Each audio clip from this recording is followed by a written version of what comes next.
It's a question that many parents have asked themselves a time or two. Am I losing my mind? In her new book, Mother Brain, How Neuroscience is Rewriting the Story of Parenthood, our next guest takes a closer look at the science behind parenthood and how having children and caregiving changes the brain. Chelsea Conaboy, thank you so much for joining us here. So this is just fascinating. First, before we get into how parenting changes the brain, I'm just curious how you even got into this space. I know you're a journalist and you focus on health in particular. You're a mom of 2 boys. So how did you even discover that there was a science of parenting? I discovered it out of necessity, really. I was a brand new mom.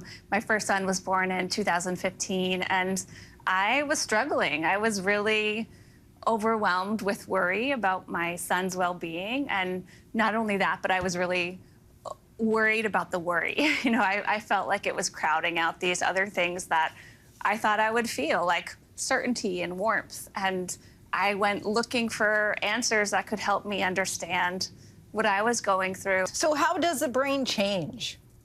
The parental brain is shaped by 2 things, hormones and experience. And we talk a lot about hormones during pregnancy, you know, how our, estrogen and progesterone levels change dramatically through pregnancy, and how that helps keep the pregnancy going, and how it changes our body. But those things are also essentially priming our brains so that we will be ready to experience our babies, who are these really powerful stimuli for the brain. And in the early postpartum period, it's really all about capturing our attention as parents. There's changes in the brain that really compel us, to motivate us to give them our attention, and to be really vigilant about their safety, and to go back again and again to try to meet their needs, even when we may not have any practical skills for doing so. And that helps to keep them alive, and it also puts us into this time of intense learning how to parent. And a lot of your work, you talk about the misconceptions and the myths of parenting. Let's start with maternal instinct. Yeah.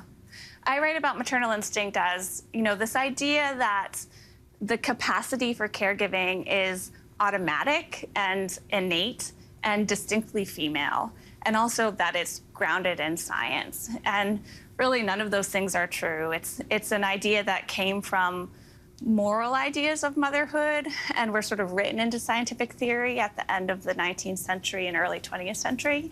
And in reality, what the science is showing us is that this capacity for caregiving is something that grows in us over time. It's a process, and it comes with incredible adaptation and incredible vulnerabilities. What other misconceptions did you find in your studies that you feel this ought to be debunked? Oh, well, I mean, if we talk about anything related to the brain and parenting, it's mommy brain, right? This idea that we are this forgetful, frazzled mother who can't keep up anymore, essentially. And, there are some documented average memory deficits during pregnancy that are thought to be small and also temporary. But the bigger picture is much more complicated. And actually, the story that's growing in the science is that parents may experience really heightened cognitive skills, this fine-tuned social cognition. And there's these fascinating studies that I just love that have come out in the last few years that show that the older parents have what researchers call younger-looking brains, that basically parenting and the challenges of parenting, the lifelong changes that you have to go through, are neuroprotective, potentially. What do you think is the one thing that all parents need to know from your book and from your research?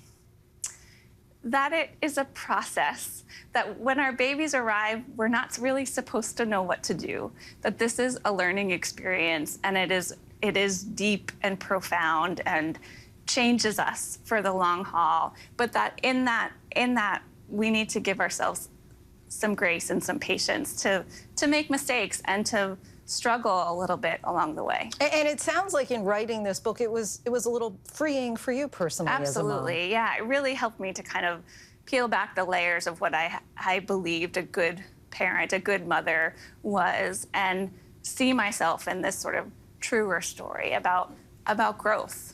I think this is so helpful that you wrote this book, because there are so many of us me included, who you think that there is this ideal mom out there, and we kind of put this into a box, but I think in the end, kids are resilient, and that's a good thing.